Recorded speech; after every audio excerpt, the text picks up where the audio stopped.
Moi, au début, j'étais un peu inquiète par le fait qu'on allait toujours se faire un peu épier, puis j'avais peur de mal faire. Je pense que le défi, c'est pas nécessairement l'évaluation en tant que telle, c'est l'anticipation de l'évaluation.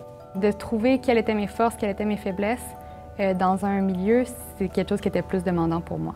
J'avais toujours tendance à me rabaisser, à me dire oui, je fais ça bien, mais ça pourrait être amélioré. Oui, je fais ça bien, ça pourrait être amélioré. On est moins à l'aise avec la rédaction de dossiers. Fait que c'est un temps d'adaptation de comment je structure mes idées, quel élément je mets à quel endroit. Fait que ça, de fil en aiguille, on s'adapte, ça devient de plus en plus facile. J'avais peur de faire trop de fautes, que ça soit trop long, puis que je finisse d'écrire mes dossiers à 16 heures quand je suis supposée de finir à 2h30. Je ne savais pas à quel point je devais mettre de temps sur mes dossiers en fonction de si j'ai 1 ou 2 patients par journée, quand je m'en vais à 5-6 patients, avec combien de temps que je mets sur mes dossiers. Et puis, j'avais tendance à vouloir être perfectionniste dans mes dossiers. Au fur et à mesure, j'ai développé des petits trucs là, pour faciliter ma rédaction de dossiers, puis surtout qu'on m'a permis de faire mes notes à l'ordinateur dans tous mes stages. Dans mon 2e stage, j'avais eu un dossier au départ avec vraiment les notes de ma superviseure, ses notes au dossier. Les noms étaient rayés, tout était masqué, mais au moins je voyais comment c'était formulé, fait que ça me faisait une tête. Quand on s'assoit puis on discute et puis qu'on parle de « OK, bien, moi je mets tant de temps, est-ce que c'est nécessaire? Est-ce que j'ai besoin de mettre autant de détails? Est-ce que j'ai besoin de faire toutes ces choses-là? » Bien, à un moment donné, on vient à un consensus où est-ce qu'on est capable de définir « OK, bien, ça va être ça, on va mettre tant de temps, puis ensuite, on va passer à autre chose. »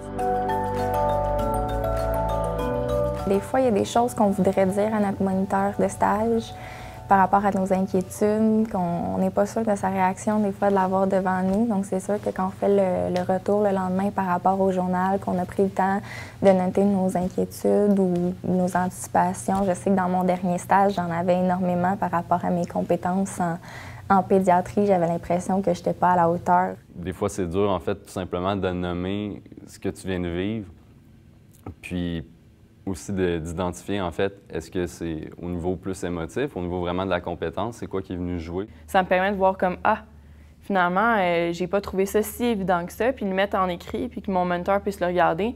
Des fois, on voit pas les mêmes choses. J'ai pu me sentir super mal dans une situation, puis que lui, il a perçu que j'étais super à l'aise, mais en l'ayant écrit, puis qu'il puisse voir qu'est-ce que je pensais à l'intérieur de ma tête, bien, ça l'aide à mieux enligner comment il m'enseigne le lendemain matin, puis voir qu'est-ce qui était plus les enjeux. On dirait des fois que de le dire directement à la personne, ça fait plus peur, donc ça aide beaucoup le journal réflectif à ce niveau-là.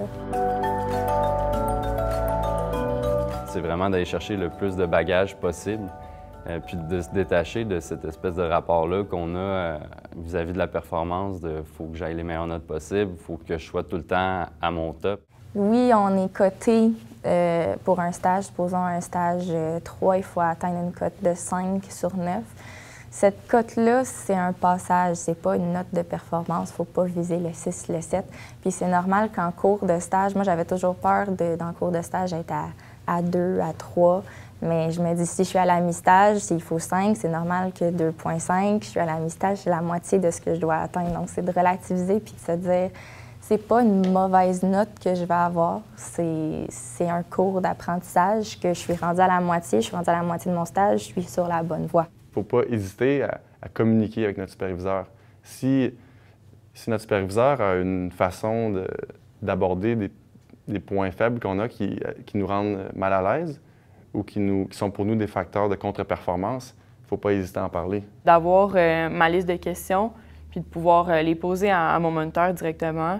Mais ça a facilité beaucoup, puis il était très, très heureux d'avoir des questions plus spécifiques, et me faire des capsules, puis d'informations, puis ça m'aidait à mieux me développer dans la journée. De ne pas attendre, puis d'aller au-devant, en fait, des choses, justement, là, plutôt que de regarder la tempête arriver, puis là, à la fin, de dire « Ah, bien, que j'aurais pu faire ». J'avais une de mes monitrices de stage avec qui j'avais l'impression qu'elle était moins satisfaite de ce que je faisais. J'en avais une autre que je me sentais plus à l'aise avec elle, donc je suis allée la voir en premier, lui demander si elle trouvait que j'étais sur la bonne voie. Elle m'a dit oui, ça m'a permis de me calmer. Puis après ça, je suis allée voir mon autre monitrice, voir avec elle lui parler de mes inquiétudes par rapport à ce que je ressentais, ce qu'elle dégageait face à mes performances. Puis elle a pris le temps de m'expliquer que non, au contraire, j'étais directement sur la voie à laquelle elle s'attendait. Peut-être que ça apparaissait d'une certaine façon. Donc, on a vraiment pris le temps de tout passer à travers mes inquiétudes assises l'une en face de l'autre. Puis ça m'a permis, là, c'était au bout de 2 semaines de stage, fait que les 3 autres semaines par la suite, là, on dirait que ça a comme débloqué ce qui me manquait pour continuer dans la bonne voie. Au début de stage, on a toujours un formulaire à remplir pour montrer quel type de supervision on désire. Fait que si on veut direct, indirect ou... Fait que moi, je disais plutôt comme, je vais rester direct au début de stage, puis que quand je fais quelque chose de mal, je le sache directement pour que je puisse le changer directement. Puis vers la fin du stage, pour favoriser mon autonomie, il y a aller plus de supervision indirecte. Quand je suis avec un patient, pour moi, je le vis très mal de me faire dire quelque chose sur le coup, alors que si j'ai le temps d'y réfléchir un peu, puis de revenir là-dessus à la fin de la journée, par exemple, c'était quelque chose qui était plus approprié pour moi. On ne peut que se développer et c'est avec l'ouverture qu'on accepte, encore une fois, les commentaires qui sont constructifs. De sortir de la bulle de la performance, puis juste de regarder la situation, mais d'un œil nouveau, puis avec une vision plus globale. Je suis confiant, je vais avoir confiance, et puis à partir de là, on verra ce qui va arriver.